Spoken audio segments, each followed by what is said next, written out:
우리 지난 시간에 창세기 3장을 살펴봤습니다. 上节课我们学到了创世纪第3章。 창세기 3장에서 아주 핵심적인 내용이 무엇이었을까요? 创世纪3章的核心内容是什么呢？ 아담과 하와가 하나님이 금지했던 선악과를 따먹었습니다. 亚当和夏娃他们吃了神禁止他们吃的分别善恶树上的果子， 하나님은 언약을 어기고 범죄하고 타락이 됐죠. 所以他们违背了神的话语，他们犯罪堕落了。 하나님은 그들에게 찾아서 내가 어디냐고 물어보셨어요. 然后呢，神来寻找他们，问你在哪里？ 이것은 그들을 심판의 목적이 아니라 구원의 목적이 있다는 사실을 우리가 보게 됩니다. 神来寻找他们的目的不是要审判他们，而是要拯救他们。 내가 어디냐고 물어보시는 하나님의 질문에 대해서 아담이 뭐라고 대답했어요? 那么对于神问你在哪里的这个问题，亚当是如何来回答的呢？ 우리가 벗었으므로 두려 숨었나이다. 亚当回答说：“我们害怕，因为我们赤身露体。 벗었단 말은 육적인 문제가 아니라 영적인 문제고 죄 지은 인간은 하나님 앞에 설 수 없다는 거예요. 赤身露体表示是他们是犯了罪，因为罪人无法站立在神的面前， 하나님 앞에 설 수 없기 때문에 하나님 앞에 쫓겨나죠. 因为无法站立在神的面前，所以他们被神赶出来了。 하나님 앞에 쫓겨나는 성경적 이유를 고린도서 6장 14절을 통해서 우리가 살펴봤습니다. 对于他们被赶出来的这个内容，我们通过哥林多前书6章14节可以知道。 의와 불의가 함께할 수 없고 빛과 어둠이 함께할 수 없어요. 那里说义与不义的有什么相交呢？光明和黑暗有什么相通呢？ 그래서 범죄함으로 불의한 자가 되고 범죄함으로 어둠이 된 인간은 의로시고 빛이신 하나님 앞에 쫓겨날 수밖에 없어요. 因为犯罪，所以他们成了不义；因为犯罪，他们成了黑暗的，所以他们只能被神赶出来。 그럼 하나님 앞에 쫓겨난 인간의 가장 중요한 일은 어떤 일일까? 那么对于被赶出来的人来说最重要的事情是什么呢？ 하나님 앞에 다시 돌아가야 해요. 就是重新回到神的面前。 돌아가기 전에 어렵게 돼야 해요. 重新回到神的面前，需要被称义。 그래서 인간 스스로 어렵게 될 수 없기 때문에 하나님이 어렵다 여겨주시는 거예요. 但是呢，人类凭着自己没有办法成为义的，所以他们要被神称义。 그래서 어렵게 여겨주심, 바로 칭이 어렵게 됐다는 것은 하나님 앞에 다시 돌아가겠다는 말이죠. 被神称为义的，就是我们说的那个称义。那么称义呢，就是回到神面前。 이것을 이해할 때 우리가 성경을 정확히 이해할 수 있습니다. 如果我们知道了这个内容，我们就可以正确的来说圣经。 또 어둠이 돼서 하나님 앞에 쫓겨난 인간이 가장 중요한 일은 하나님 앞에 다시 돌아가야 해요. 还有就是成为黑暗的人类，对于他们来说最重要的事情也是重新回到神面前。 그래서 돌아가기 위해서는 어둠이 빛으로 바뀌어야죠. 所以他们为了回到神的面前，就需要把黑暗变成是光明的。 근데 어둠은 스스로 빛을 낼 수 없기 때문에 但是呢，黑暗它自己并不能成为光明的。 이 어둠 가운데 빛을 넣어주시고 빛을 바꿔주시고 빛이신 하나님 앞에 돌아오게 하는 거예요. 因此呢，神就使光明进入到黑暗当中，然后使人成为光明的，最终回到神的面前。 그래서 하나님은 어렵게 여기시고 빛으로 바꿔주시기 위해서 所以呢，因着神使他们成为义的，神使他们成为光明的， 은혜의 약속을 주셨어요. 为此呢，神赐下了恩惠之约。 그것이 창세기 3장 15절입니다. 这个恩典之约呢，就是创世纪3章15节的内 그래서 容。 창세기 3장 15절의 핵심은 여자의 후손을 보내주시겠다는 거예요. 创世纪3章15节的核心内容就是赐下女人的后裔。 근데 창세기 3장 15절은 세 마디로 되어 있다는 것을 기억해둬야 한다고 했죠. 我上节课说过，希望大家能够以3个观点来记住3章15节的内容。 첫째는 두 진영으로 나뉠 것에 대해서 이야기했습니다. 第一个内容呢，就是分成2个阵营。 두 진영은 여자의 후손 진영, 뱀의 후손 진영. 这2个阵营分别是女人后裔的阵营和蛇的后裔的阵营。 두 번째는 이 두 진영 사이는 원수가 되고 싸움이 있다고 그랬어요. 然后第二个就是呢，这2个阵营彼此为仇，是要征战的。 이것을 우리가 영적 전쟁이라고 합니다. 我们把这称为是属灵战争。 세 번째는 이 전쟁의 결과가 어떻게 끝날 것을 이미 계시했어요.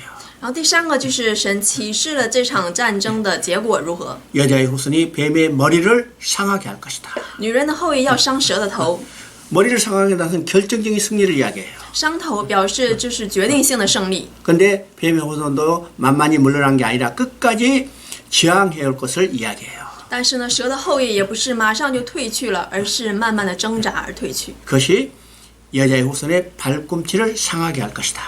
他们的挣扎呢，可以说是他们要伤女人后裔的后脚跟。 성경을 읽을 때 이 창세기 3장 15절에서 이야기한 것을 머릿속에 기억해둬야 해요.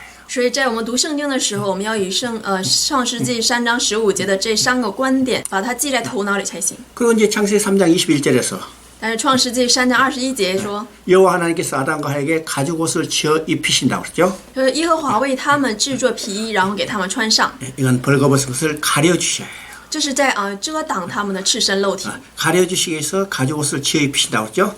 为了要遮羞，所以才给他们制作了皮衣给他们穿上。 그래서 범죄하고 하나님 앞에 쫓겨난 인간을 돌아오기 위해서 하나님은 여자의 후손을 보내서 가죽 옷을 지어 입혀서 돌아오게 하겠다는 거예요. 所以神为了使犯罪的人类重新回到他的面前，就通过女人的后裔来制作皮衣给他们穿上。 이것이 창세기 3장까지 이야기했던 내용입니다. 这就是到3章为止的内容。 자, 우리 창세기 4장을 한번 봅니다. 从现在开始，我们来查看创世纪4章的内容。 창세기 4장 3절 4절을 우리가 먼저 읽어봅니다. 首先，我们来读一下创世纪4章3到4节的内容。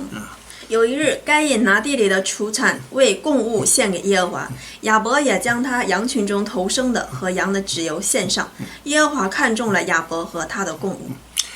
야, 아담과 하와가 하나님을 쫓겨나서 자식을 낳아서 이제 자식을 낳고 길러요. 살아요. 亚当和夏娃被赶出了伊甸园，然后呢，他们开始生活，他们生了2个儿子。 그 아들이 가인이고 아벨이었죠. 他的2个儿子分别是该隐和亚伯。 자, 가인과 아벨이 장성해서 스스로 하나님 앞에 제사를 드렸어요. 这个该隐和亚伯他们有各自的生活，然后他们按照自己的出产向神献上。 근데 아벨과 그의 제물은 받으시고 가인과 그의 제물은 받지 않았다고 했어요. 但是圣经说，神喜悦亚伯的祭物，却不喜悦该隐的祭物。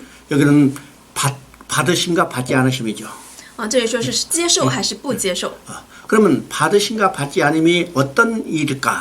那么接受与不接受指的是什么样的事情呢？ 이건 간단한 이야기 아니라 인간의 가장 중요한 문제가 해결되느냐 해결되지 않느냐로 갈라지는 거예요. 这个不是很简单的内容，而是说这个如何解决人类的罪，是解决了呢，还是没有解决呢？ 받아주었다는 것은 하나님 앞에 다시 돌아가게 된단 말이에요. 接受了指的是重新回到神的面前， 받아주지 않았으면 하나님 앞에 다시 돌아가지 못했다는 거예요. 没有接受表示的是无法回到神的面前。 인간의 가장 중요한 문제가 무엇이라고 했어요? 我刚刚说过，对于人类来说最重要的事情是什么？ 우리 인생의 가장 중요한 문제는 하나님 앞에 다시 돌아가는 거예요. 对于我们来说，我们人生最重要的问题就是重新回到神的面前。 근데 아벨은 하나님께 다시 돌아갔죠? 但是我们可以知道，亚伯他重新回到了神的面前， 가인은 하나님 앞에 다시 돌아가지 못했어요. 但是该隐呢却没有回到神的面前。 그러니까 인생의 문제가 해결되느냐 해결되지 못했느냐 이게 두 갈래 길이에요. 所以从这里我们可以看出，人生的问题有没有得到解决呢？ 그러면 아벨은 어떻게 해서 하나님께 돌아갔고 那么亚伯是如何回到神的面前的呢？ 가인은 어떻게 해서 하나님께 돌아가지 못했을까? 那么该隐又是做了什么，致使他没有办法回到神面前呢？ 오늘 읽은 창세기 4장의 내용만 가지고는 그건 정확히 우리가 이해할 수 없어요. 仅凭我们刚才读的4章的内容，我们没有办法明白。 근데 여기서 아벨은 양의 첫 새끼로 제물을 드렸다고 했어요. 但是这里说亚伯他献上了头生的羊， 가인은 땅의 소산으로 제물을 드렸다고 했어요. 而该隐呢，他献上的是地上的出产。 그러면 이것이 의미하는 것이 무엇인가를 알아야죠.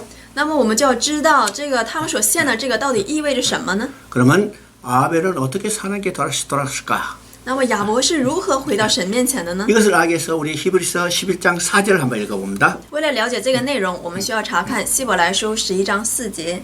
亚伯因着信献祭与神，比该隐所献的更美，因此便得了称义的见证，就是神指他礼物做的见证。他虽然死了，却因这信仍旧说话。 자, 여기서 보면 아벨은 믿음으로 더 나은 제사를 드리고 这里说亚伯因着信，他所献的就比该隐所献的更美。 의롭다 하는 증거를 얻었으니 그렇죠? 这里又说他因此得了称义的见证。 그러면 이 말을 다른 말하면요. 아벨은 믿음으로 더 나은 제사를 드리고 하나님 앞에 다시 돌아갔어요. 所以换句话说，就是亚伯因着信，他所献的祭物更美，因此他回到了神的面前。 그러면 아벨이 하나님 앞에 다시 돌아가게 된 믿음으로 더 나은 제사를 드린 그 믿음은 무엇일까? 那么这个亚伯他因着信所献的更美，那么他的信是什么呢？ 무엇을 믿었기 때문에 더 나은 제사를 드렸다고 했을까?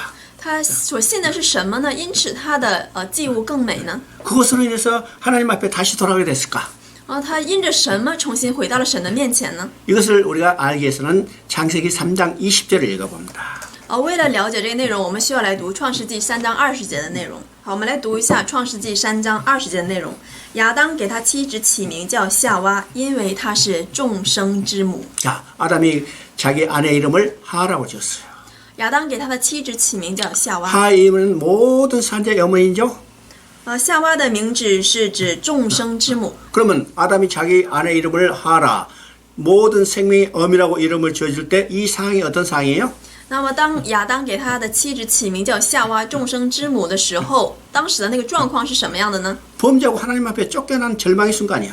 当时他们是犯了罪，离开神，是属于一个非常绝望的一个时 이 刻。 절망의 순간에 모든 생명의 어미라는 소망의 이름을 지어줬어요. 在这个所有事情都非常绝望的一个时刻，亚当给他的妻子起了一个非常有盼望的名字。 그러면 아담이 쫓겨난 절망의 순간에 어떻게 그 아내 이름을 소망의 이름, 모든 산자의 어미라는 이름을 지어줬을까? 那么在这个当时如此绝望的时刻，亚当是如何给他的妻子取了这个有盼望的名字呢？ 하나님은 범죄한 아담과 하를 쫓아나기 전에 在神将亚当和夏娃赶出伊甸园之前， 은혜 언약을 주셨죠? 神赐下了恩典之约。 지금들이 범죄하고 지금 하나님 앞에 내 앞에 쫓겨나지만 虽然现在他们因着犯罪被赶出了伊甸园， 내가 여자의 후손을 보내서 가죽 옷을 지어펴서 언젠가 너희들 다시 내가 돌아오게 하리라. 但是神说，虽然你们犯罪，但是总有一天我要通过女人的后裔为你们制作皮衣给你们穿上，使你们重新回来。 아담과 하는 하나님 주신 원복음을 들었어요. 亚当和夏娃听到了神所赐的这个原福音， 그것을 이해했어요. 并且也理解了， 믿었어요. 也相信了。 그래서 거기 쫓겨나서 이제 자식을 낳고 기를 때 所以当他们被赶出去，然后生了子女在养育的时候， 그들은 하나님 주신 이 은혜의 언약을 믿고 믿음으로 살았죠. 他们带着神所赐的这个应许而活。 그들의 믿음이 자식에게 전수되는 거예요. 当他们这样去生活的时候，就将他们的信心传给了下一代。 근데 그 아벨은 자기 부모로부터 전수된 이 믿음을 가슴 깊이 새겼고 那么亚伯呢，将他父母所传给他的这个信心呢，他实现了出来。 가인은 그것을 경홀히 여겼어요. 但是呢，该隐却没有重视这个应许。 자, 그들이 장사해서 하나님 앞에 제사를 드릴 때 那么当他们长大来到神的面前，向神献祭物的时候， 아벨은 부모로부터 물려받은 그 믿음대로 제물을 드렸어요. 亚伯按照他从父母所得到的这个应许，然后献上了祭物。 그 제물이 어떤 것이에요? 他所献的祭物是什么呢？ 양의 첫 새끼요. 是头生的羊。 그럼 양의 첫 새끼는 뭐로 된 거예요? 头生的羊指的是什么呢？ 가죽 옷에 대한 믿음이에요. 指的是皮衣的信心。 바로 이것을 믿음으로 더 나은 제사를 드린 거죠. 他因为相信了这个皮衣的这个应许，所以他所献的就更美。 그러면 가죽 옷은 궁극적으로 누구에 대한 예표예요? 那我这个皮衣，它最终指向的是谁呢？ 먼 훗날 오셔서 십자가의 죽으심으로 우리의 죄를 가려 주실 어린 양 되신 예수 그리스도예요. 就是以后要来的，要遮盖我们罪的那位，就是耶稣基督。 그러면 아벨은 누구를 믿었어요? 那么我们可以说，亚伯他是相信谁了呢？ 예수 그리스도를 믿은 거예요. 他是相信了耶稣基督， 예수 그리스도를 믿음으로 그는 의롭게 됐다. 하나님 앞에 다시 돌아간 거예요. 因为他相信耶稣基督，所以他被称为义，因此回到了神的面前。 그러면 이건 뭘 의미해요? 那么这意味着什么呢？ 어떤 인간도 하나님 앞에 다시 돌아가기 위해서는 예수 그리스도를 믿는 거예요. 就是无论是谁，只要想回到神的面前，就需要借着耶稣基督。 예수 그리스도만이 하나님 앞에 나아가는 길이라는 것을 보여주는 거죠. 就是只有耶稣基督才是使人类回到神面前的那条路。 자, 4장 8절을 읽어봅니다. 好，我们来读一下创世纪4章8节的内容。该隐与他兄弟亚伯说话，二人正在田间。该隐起来打他兄弟亚伯，把他杀了。 지금 하나님이 받아주심을 통해서 아벨은 여자의 후손의 진영이 됐어요. 现在因为神接受了亚伯的祭物，所以亚伯成了女人的后裔。 가벨은 하나님이 받아주지 않음으로써 뱀의 후손이 진영이 됐어요. 该隐呢，因为神没有接受他的祭物，所以他成了蛇的后裔。 자, 가인이 아벨을 쳐 죽였죠. 성경에 나오는 첫 번째 살인 사건이요. 但是在这里，该隐杀了亚伯，这是圣经当中所出现的第一个杀人事件。 형이 동생을 쳐 죽이는 사건이죠. 这是一个哥哥把弟弟杀了的事件。 자, 성경은 신문 기사가 아니라고 그렇습니다. 뭐 신문 기사라면 이건 단순한 한 살인 사건으로 생각할 수 있지만 圣经不是关于新闻的记事，如果是新闻记事的话，我们只把它看为是一个杀人事件就好了。 이건 신문 기사가 아니고 하나님의 구속의 역사를 이뤄가는 역사적인 기록이에요. 但是呢，这不是关于新闻的一个记事，而是关于神救赎、记录神救赎事件的一卷书。 그래서 이 살인 사건도 구속의 역사의 관점에서 우리가 살펴봐야 해요. 所以我们对于这个杀人事件，我们也要以救赎史的观点来看。 그럼 구속의 역사에서 볼 때 우리는 어디로 다시 소급해 가야 하면 창세기 3장 15절로 가야 해요. 那么以救赎史的观点来看这个内容的话，我们要重新回到哪里呢？那就是创世纪3章15节的内容。 창세기 3장 15절은 세 마디로 돼 있다고 그랬죠? 我们说过，创世纪3章15节可以以3句话来代替。 여자의 후손과 뱀의 후손 진영으로 나뉠 거고 首先要分为女人的后裔和蛇的后裔。 여자의 후손이 뱀의 머리를 상하게 할 것이고 女人的后裔要伤蛇的头， 여자의 후손이 뱀의 머리를 상함으로 결정적인 승리를 이야기해요. 那么女人的后裔因着伤了蛇的头，所以她取得了最终的胜利。 이 말은 여자의 후손이 태어나면 뱀의 후손이 멸망한다는 것을 지금 이미 계시하고 있죠. 创世纪3章15节这里面已经在启示了女人的后裔要打败蛇的后裔。 그러면 뱀의 후손이 생존할 수 있는 유일한 길은 어떤 것이겠어요? 那么对于这个蛇的后裔来说，他们唯一能生存的路是什么呢？ 여자의 후손이 태어나서는 안 돼요. 那就是不能让女人的后裔出生。 여자의 후손에 의해서 자기가 이제 멸망받을 것을 이미 하나님부터 선언받았기 때문에 因为他们已经从神得到了这个宣言，就是说女人的后裔要伤蛇的头。 여자의 후손이 태어나면 뱀의 후손은 멸망받을 것을 이미 선언받은 거죠. 所以这个女人的后裔必定要打败这个蛇的后裔，这是蛇的后裔已经知道的。 그래서 뱀의 후손이 된 가인이 여자의 후손이 된 아벨을 쳐 죽인 거예요. 所以这个蛇的后裔该隐呢，他打死了这个女人的后裔亚伯。 이것이 성경에서 계속 반복되는 역사예요. 这是圣经当中一直反复的历史。 우리가 성경에 나오는 수많은 사건이 바로 이 관점에서 우리가 봐야 하지만 虽然说圣经当中众多的事件，我们都要以救赎史的观点来看。 우리가 큰 사건, 우리 머릿속에 쉽게 생각되는 큰 사건만 한번 생각해 봐요. 那么我们来思想一下圣经当中所说的一些重大的事件。 예수가 야곱을 죽이는 사건도 동일한 사건이죠. 还有这个以扫想要杀死雅各的事件， 사울이 다윗 왕을 죽이라는 사건도 같은 관점이에요. 还有扫罗要杀死大卫的事件，也是相同的观点。 또 결정적인 순간은 언제때요? 所以到了这个决定的时刻是什么样的呢？ 예수님이 태어날 때예요. 还有就是耶稣出生的时候， 예수님은 이 땅에 여자의 후손으로 오시는 거죠. 耶稣以女人的后裔诞生在这个世界上。 근데 여자의 후손이 태어나지 못하서도 그때 이스라엘을 다스리던 헤롯이 베들레헴에 태어난 모두 2살 아이 남자는 죽이는 사건이에요. 还有就是为了阻止耶稣诞生在这个世界，当时治理伯利恒的那个君王希律，他杀死了伯利恒以内所有2岁以下的婴孩。 이것이 약속된 여자의 후손이 태어나지 못하도록 뱀의 후손이 대적하는 결정적인 사건이죠. 这个可以看作是撒旦一个绝对性的一个事件，他为了使女人的后裔不要出生在这个世界上。 이것이 최초에 일어난 사건이 가인이 아벨을 쳐 죽인 사건인 것을 우리가 보게 됩니다.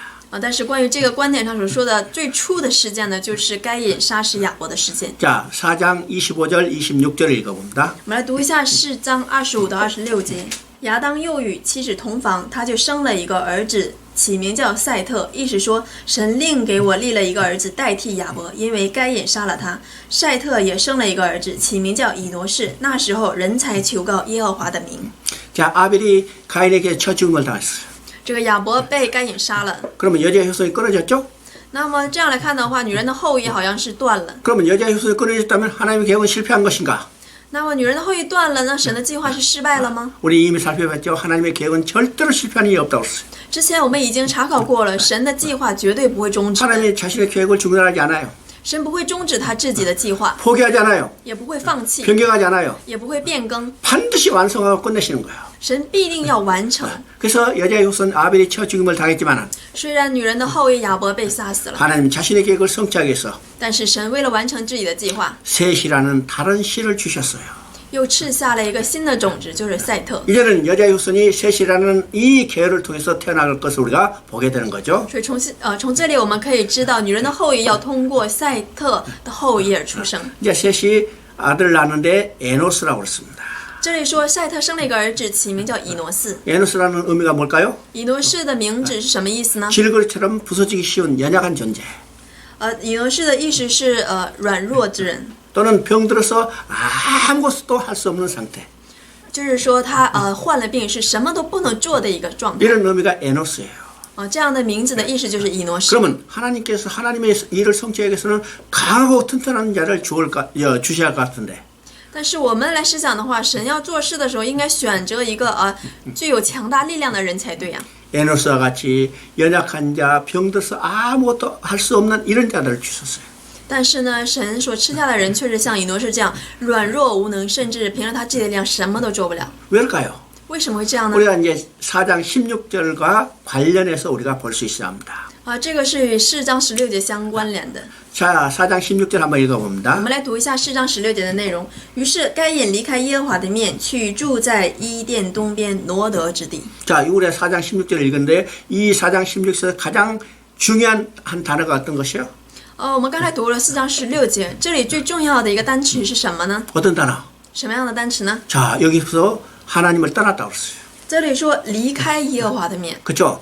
하나님께 돌아가는 것이 이게 가장 중요한 일인데 对于人类来说，最重要的事情是回到神的面前， 가인은 하나님을 떠났다고 그랬어요.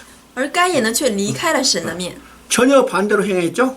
他所行的完全是相反的。 왜 가인이 하나님을 떠났을까요? 为什么该隐离开了神的面呢？ 하나님 없이도 우리 스스로 우리 힘으로 우리 지혜로 우리 기술로 살 수 있다는 생각 때문이에요. 因为他认为我们离开了神，我们凭着自己的能力，凭着自己的聪明和智慧也能生存。 그들이 하나님을 떠나서 무슨 일을 저질렀어요? 那么他们离开神之后，他们做了什么事呢？ 인간을 위한 인간의 문명을 창달하는 것을 보게 되는 거예요. 他借着他们人类的文明得以发展。 근데 에노스는 但是以诺士呢， 아무것도 할 수 없죠. 他什么也做不了， 아무것도 할 수 없는 연약한 자이기 때문에 누구만 의지할 수밖에 없어요? 因为他非常的软弱，什么都做不了，所以他只能依靠谁呢？ 하나님만 의지할 수밖에 없어요. 只能依靠神。 그래서 그때 사람들이 여호와 이름을 불렀다고 했어요. 所以这里说，从那时开始，人们才求告耶和华的 여호와라는 名。 것은 구원의 하나님을 부른 거예요. 求告耶和华的名，就是只要寻求耶和华。 자, 에노스 연약한 자, 저는 아무것도 할 수 없어요. 하나님이 우리를 도와주세요. 因为以诺士他是软弱的，什么也做不了，所以他才会寻求神，神啊，请帮助我，我什么也做不了。 하나님은 그런 자들을 통해서 하나님의 역사를 이루어가는 사실을 우리가 깨달아야죠. 所以在这里我们要醒悟的是，神通过这样的软弱之人来成就他的救赎计划。 자, 5장 1절을 읽어봅니다. 好，下面我们来读一下创世纪5章1节的内容。亚当的后代记在下面，当神造人的日子是照着自己的样式造的。 자, 여기는 아담의 족보라고 그랬죠. 这里面有关于亚当的族谱。 그러면 우리가 창세기 5장 전체를 보면 아담의 족보, 그 아담의 후손들이 이름이 쭉 나와 있어요. 我们看这个5章的内容，就是关于亚当的后代，从赛特之后，他的后裔一直记录 그래서 在这 이제 里。 아담부터 시작해서 마지막에 노아까지 이름이 나와 있죠. 所以这里从亚当开始，然后一直到挪亚。 그러면 창세기 5장 전체가 지금 족보, 아담의 족보인데 但是呢，5章的内容呢是关于亚当的族谱。 우리 이제 창세기 5장의 족보를 비롯해서 구약 성경, 신약 성경에 많은 족보들이 등장해요. 以这个亚当的族谱开始，在新旧约书当中出现了多次关于这个族谱的内容。 그러면 족보를 읽어보면 사람 이름만 쫙 나열되어 있죠. 我们读这个族谱的时候，我们看到这个关于这个人的名字会一直罗列下来。 그러면 우리가 족보를 읽을 때 재밌습니까? 재미없습니까? 那么我们读族谱的时候，会感到有意思还是没意思呢？ 읽기 쉽습니까? 읽기 어렵습니까? 读起来是比较容易呢，还是比较困难呢？ 발음하기도 쉽지 않죠?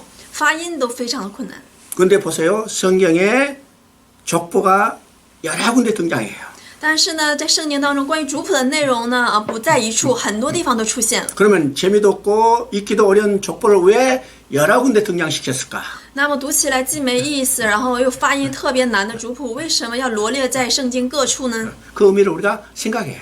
我们要来思想这个内容的意 그러면 思。 성경은 어떤 책이라고 써요?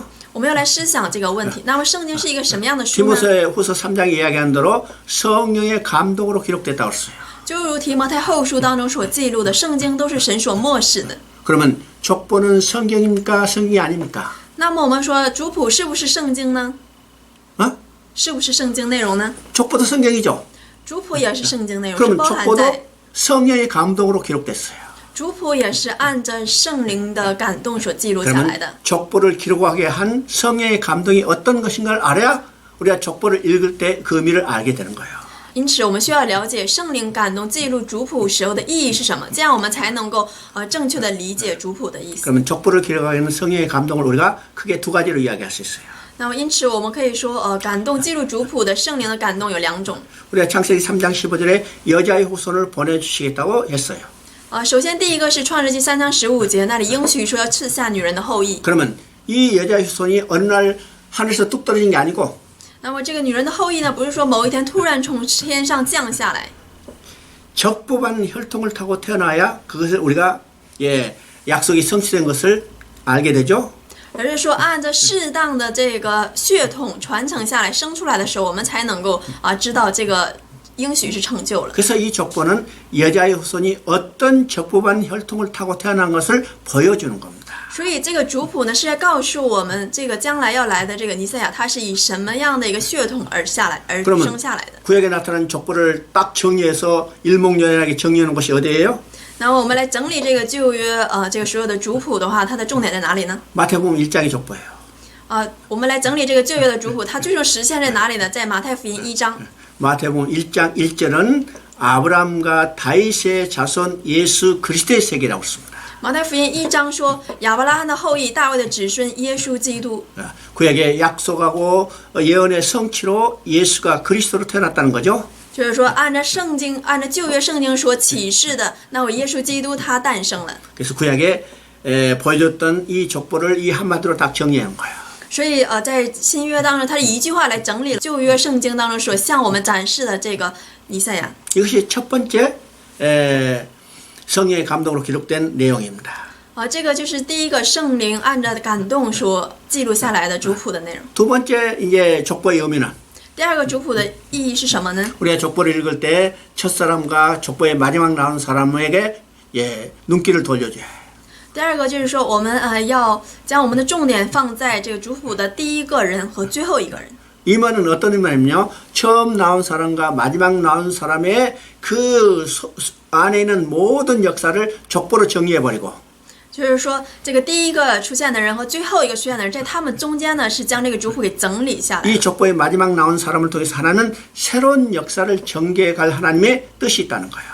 通过最后一个人是在彰显神要通过他来展开下一个新的一个内容。 그럼 여기서 아담부터 시작했죠? 但是我们说这里面是从亚当开始的， 그럼 창세부터 시작해서 是从创世开始， 마지막에 노아가 나와요. 最后到了这个挪亚， 노아 시대까지 모든 역사를 이 족보로 정리해버린 거예요. 一直到挪亚时代在这个族谱当中整理了关于这挪亚时代所有的内 그리고 容。 이제 이 족보의 마지막으로 노아가 나오기 때문에 因为这个族谱当中最后出现的是挪亚， 이제는 노아를 통해서 역사를 전개해갈 거죠. 那么现在要通过挪亚来展开一个新的一个内容。 그래서 이제 6장부터는 노아를 통해서 이루어가는 역사예요. 所以从6章开始是以挪亚为开始的一个内容。 역시 마태복음 1장 1절에 나오는 족보도 나오더니죠. 对此呢，这个马太福音1章1节当中所出现的族谱的内容也是一样。 1장 1절에 아브라함과 다윗의 자손 예수 그리스도의 세계라고 했어요. 马太福音1章1节说亚伯拉罕的后裔大卫的子孙耶稣基督。 그리고 아브라함이 이삭을 낳고 이삭이 야곱을 낳고 야곱이 낳고 하다가 요셉이 마리아에게서 예수를 낳으니라고 그랬죠. 那里是说亚伯拉罕生了以扫，以扫生了雅各，最后一直生到了这个借着玛利亚和约瑟生出了耶稣。 그러면 이 족보에 누가 마지막이에요? 那么看他那个族谱，最后一个人是谁呀？ 예수가 마지막이죠. 是耶稣基督。 그러면 이 마지막 예수를 통해서 하나님 새로운 역사를 전개하기 때문에 因此呢，最后是通过耶稣基督开始展开了一个新的一个历史。 신약의 역사는 누구를 통해서 일어난 역사예요? 所以我们可以说，新约的历史是通过谁来 이 开始的 족보의 呢？ 마지막으로 나오는 예수를 통해서 이뤄가는 역사예요. 是通过这个族谱当中最后出现的一个人，耶稣基督。 이것이 족보를 볼 때 우리 머릿속에 정리할 두 가지 큰 의미입니다. 这个就是我们在看族谱的时候，要在头脑当中所整理出来的两个内容。 그래서 여러분이 족보가 나오면 所以当大家看到族谱的时候 그 ， 족보에 최소한도 마지막 나온 사람의 이름이 누군가를 한번 유심히 봐야 해요. 所以大家需要留心来看这个族谱当中出现的最后一个人是谁。 자, 6장 1절 2절 한번 읽어봅니다. 好，下面我们来读一下创世纪6章1到2节的内容。当人在世上多起来，又生女儿的时候，神的儿子们看见人的女子美貌，就随意挑选娶来为妻。 자, 6장은 이제 5장 마지막에 노아가 나왔기 때문에 노아를 통해서 이루어가는 역사라고 그랬죠. 我们刚才说了5章的族谱最后出现的人是挪亚，所以从6章开始是以挪亚为开始的新的历史。 그러면 이 노아 시대에 어떤 상태였는가? 那么挪亚当时的时代是一个什么样的状态呢？ 사람이 많아지기 시작했다고 그랬죠. 那说人开始多了起来。 사람이 얼마나 많았는지 숫자로는 지금 명시되지 않았지만 到底有多少人呢？这里没有提示我们这个数字。 하여튼 사람이 많아지기 시작했어요. 反正这里说人开始多了起来。 그러면 사람이 많아지기 시작할 때 어떤 일이 벌어졌는가? 那么当人多起来的时候，发生了什么样的事情呢？ 하나님의 아들들이 사람들의 딸들의 아름다움을 보고 그들이 좋아하는 대로 아내를 삼았다고 했어요. 这里说神的儿子们看见人的女子美貌，就随意挑选娶来为妻。 그러면 하나님의 아들이 누군지 사람의 딸들인지 성경에 명시되어 있지 않지만은 那么这里是关于神的儿子还有人的女子是谁呢？圣经没有明确的告诉我们。 우리가 전체적으로 유추해서 한번 생각해 보면 那我们看着这个圣经整体，我们可以来思想一下。 하나님의 아들들은 여자의 후손, 셋의 후손들이에요. 神的儿子们指的是女人的后裔，就是赛特的子孙。 근데 사람의 딸들은 那么人的子女们呢？ 가인의 후손, 뱀의 후손들이에요. 就是蛇的后裔和该隐的后裔。 이 두 진영이 구별되어야 하죠. 从现在我们可以看这个两个阵营是区分开来的。 근데 통혼을 통해서 섞여버렸어요. 但是呢，因着这个事件，他们又被混合在一起。 이 두 진영이 섞여버린 것을 우리가 세속화라고 합니다. 我们把他们的混合，我们称为是世俗混合化。 섞여서 세속화되면 반드시 타락하게 돼 있어요. 如果混合在一起世俗化的话，一定会堕落。 그래서 5절을 보니까 악이 세상에 가득 찼다고 그랬죠. 所以看5节这里说，耶和华见人在地上罪恶很大，终日所思想的尽都是 악이 恶。 가득 찼다는 이 상태는 발 디딜 틈도 없이 꽉 찼다는 거예요. 这里的一个状态就是罪恶满盈的一个状态，就是说都下不去脚的一个状态。 그러면 악이 가득 찬 상태를 보고 누가 걱정할까? 那么看到他们的看到罪恶满盈的时候，谁最担心呢？ 악 속에 갇혀 사는 인간들은요 아주 감각도 없어요. 看到这罪恶满盈的状态，人的知觉、人的感觉已经没有了。 자, 그것을 본 하나님은 어떤 생각이겠어요? 但是当看到这罪恶的神，他是怎么想的呢？ 야, 큰일 났다. 神觉得哇，出大事了。 자, 그들을 뒀다는 이 거룩한 시가 하나도 없어지겠구나. 可是一个圣洁的人都没有。 그래서 악이 가득한 세상을 보고 하나님은 어떤 생각을 가지고 있겠어요? 所以当神看到这罪恶满盈的世界的时候，神的心意是什么呢？ 이 악이 가득한 가운데 하나님은 거룩한 백성을 건져내야 해요. 所以神要在这充满罪恶的时代，要捞出一个圣洁的人。 남은 자를 건져내는 것이 하나님의 구원 계획이죠. 我们说捞出这个剩余之人，就是神的救赎计 그래서 划。 하나님은 그 악이 가득한 가운데 하나님의 거룩한 백성을 건져내기 위해서 所以神在这充满罪恶的一个时代当中，捞出了一个圣洁的人。 노아를 부르시고 노아로 하여금 방주를 짓게 했어요. 对，所以那时神呼召了挪亚，然后命令挪亚造一个方舟。 그러면 홍수를 보내서 심판하신 가운데도 방주에 들어온 자는 하나님이 구원하시겠다는 거죠. 所以说，虽然神要以洪水来审判世界，虽然洪水来了，但是神要保守在方舟里的人。 그래서 6장 18절에 보면 구원의 약속을 주시고 所以看6章18节，神赐下了救赎的应许， 방주에 들어가라고 그래요. 神让他们进入方舟。 그러면 하나님께서 노아를 부르셔서 6장 3절을 보면 너희 날이 120년이 되라고 이야기합니다.